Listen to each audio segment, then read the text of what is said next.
Alexis Nunes alongside Shaka Hislop, looking at some of the earlier kickoffs in the Premier League today. Shaka, let's start off with Liverpool. All the action at Anfield, a 3-0 win. And I guess many Reds fans would say a brilliant win, of course, over Crystal Palace. We know Crystal Palace, you never know when they're going to give you some trouble. But today was not the day at Anfield. And Sadio Mane, his 100th goal. But before we talk about his brilliance, overall, straightforward win for Liverpool? I guess, yes, when you see the scoreline, though I'll be honest with you, Alexis, this did not feel like a comfortable 3-0 win. First of all, let me pay some credit to Patrick Vieira's Crystal Palace here. I thought Vieira was taking over a job that was destined to be too much for the best of managers. But what you've seen from Crystal Palace over recent weeks has given Palace fans a lot to be hopeful for. Now, you come out of this one, you lose 3-0 at Anfield, and it's tempting to see the old writings on the wall, so to speak. And in truth, as I said from the get-go, it didn't really feel like that. Not to me, not as a neutral sitting in. Listen, Liverpool were the better team. That we're not going to debate.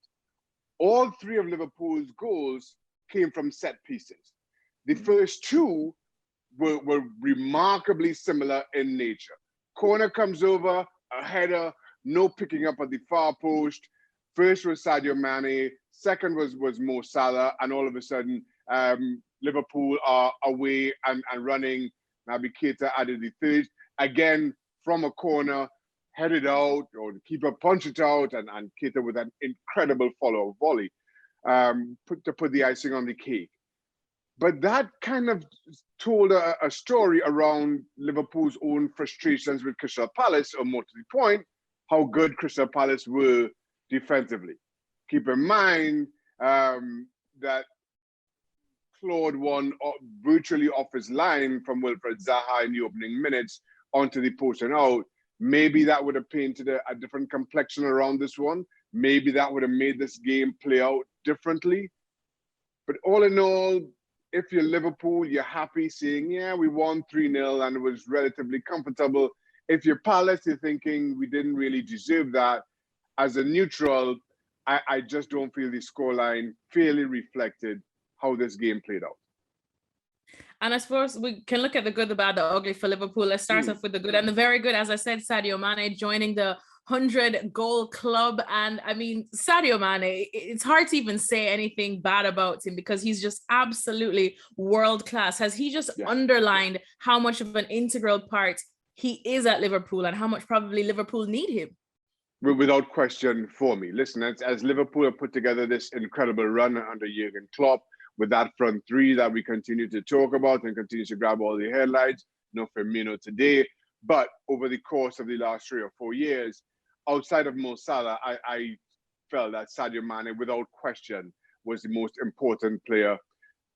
Virgil van Dijk added to that over the last couple of seasons, was the most important player to Liverpool. And listen, I understand what Firmino brings as well, and we can debate about that, understandably. But for me, it kind of highlights, it underpins how good Sadio Mane has been. And keep in mind, for large spells of last season, I don't think it was that great. And there was a lot of discussion about what was happening behind the scenes in the dressing room and differences in personality and who was seeing eye to eye with who.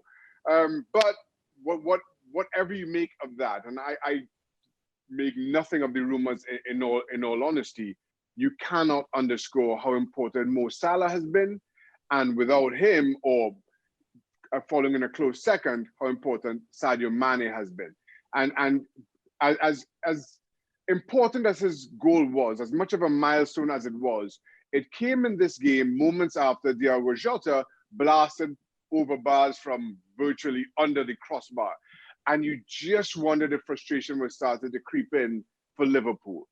Then all of a sudden, Sadio Mane reacts first, reacts quickest, and they find themselves 1-up.